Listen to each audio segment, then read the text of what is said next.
Okay mga ka-trigger, welcome po muli dito sa ating munting YouTube channel. Ito po mula ang inyong Pinoy Firearms Instructor at sasagutin ang inyong mga katanungan. Bago ako magpasalamat at bumati ay gusto ko lang munang basahin ang katanungan ni Legendary PH. Sabi niya, Sir, bakit pag last round na tsaka lang di na-eject pero naiputok niya yung bala? Okay, ito ay ngayon lang ako naitanong sa akin ito kaya bibigyan natin ng kasagutan. Ibig sabihin, pumuputok naman, walang problema, pero pag last round na, yung bala hindi na na-eject. Okay, medyo mahirap ito sagutin, pero subukan natin sagutin. At bago sagutin yan, ay magpapasalamat lang ako sa ating 38,965 plus na mga subscribers at maraming salamat doon sa mga nagsishare dahil tayo ay patuloy na dumarami at pasasalamatan ko rin yung mga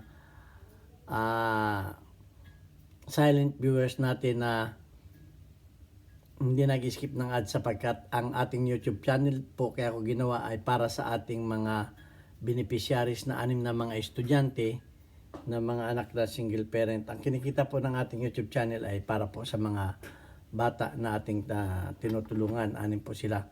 So yan, at pasasalamatan ko rin ang ating mga sponsor, yung nagpapadala dito sa ating GCash number. Ayan po yung GCash number natin sa ating likuran.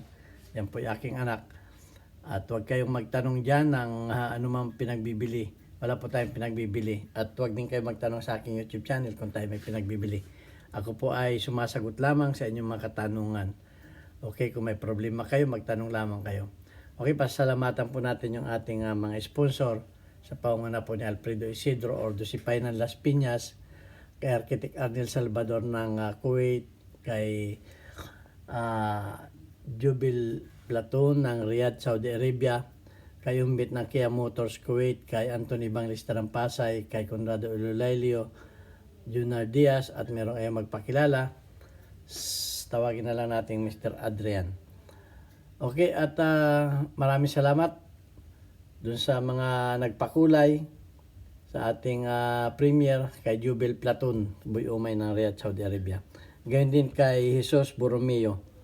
Okay, at maraming salamat kung kayo ay tutulong pa at tatanawin natin malaking utang na loob yan para sa ating mga estudyante. Okay, ayan. Medyo nakakapagtaka ito kung bakit nangyayari yun. So, ganito yan. Tingnan natin kung kaya natin sagutin. Na ito, magdi-demo ako ha. Pag halimbawa na ito yung ito yung inyong pistol. Okay, hanap tayo ng basyo. Okay, may basyo tayo dito. Pag pumutok ang basyo, okay, pag pumutok ang basyo, yan ay atras.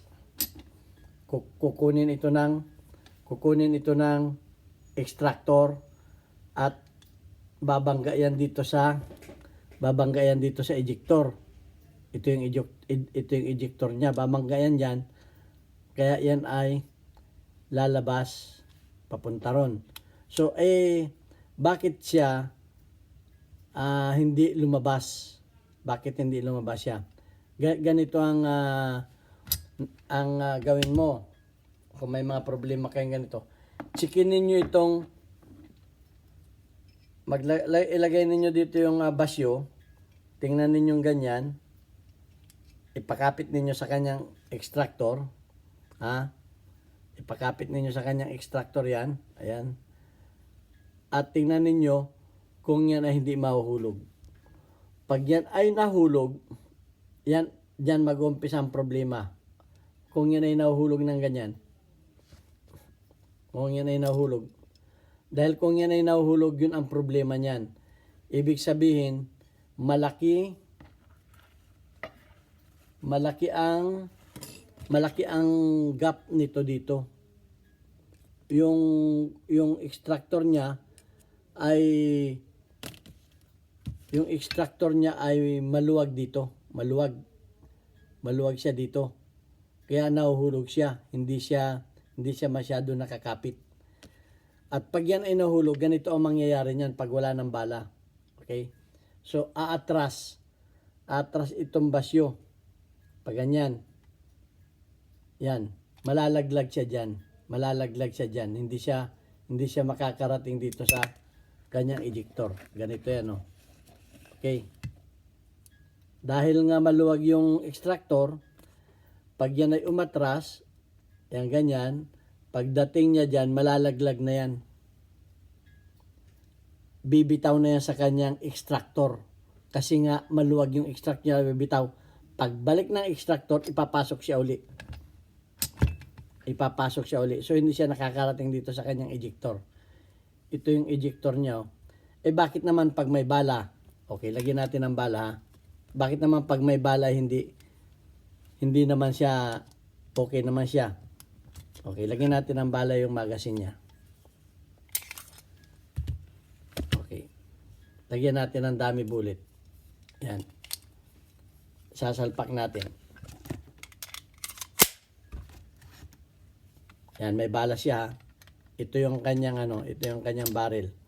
Mapapansin ninyo na pag yan ay may bala, dadaan niya sa ibabaw ng bala. Ayan, oh. Dadaan sa ibabaw ng bala niya yan. So, hindi siya malalaglag. At siya ay makakarating dito sa kanyang makakarating siya dito sa ejector. Dahil siya ay tangay-tangay pa rin ng extractor, babangga na siya dito at siya ay lalabas na. Okay, maliwanag. So, yun ang nakikita kong dahilan. Ulitin ko, yung kanyang extractor ay maluwag, hindi makakapit. Bagaman, ang ibig ko sabihin, bagaman siya ay wala tayong extractor dito. Bagaman siya ay nandito, ay maluwag yung kanyang pagitan, maluwag. Hindi siya ganong nakakapit. Kaya tingnan mo kung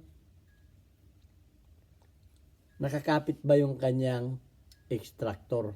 Ayan. Kapit ba siya dito?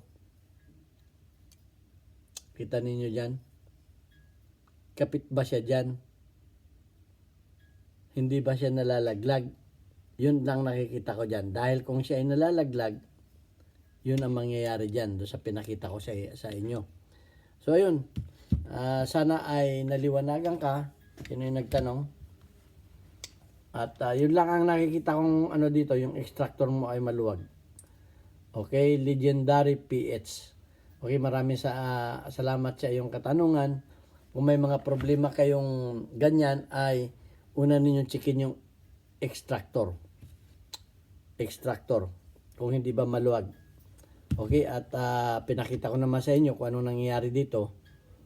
Ay sana nasagot ko ng tama yung tanong nyo at mag-follow up ka. At kung may nalalaman pa rin kayong kasagutan tungkol sa katanungan ni Legendary Page, ay i-comment din ninyo para malaman natin. Kasi yung last bala lang naman ang problema niya. Okay? At bago tayo magtapos ay babasahin ko lang yung ating mga top commenters sa ating community spotlight. Ito ang community spotlight natin ay weekly highlight of your most engaged audience members including your comments. Si Raymond Vincent K.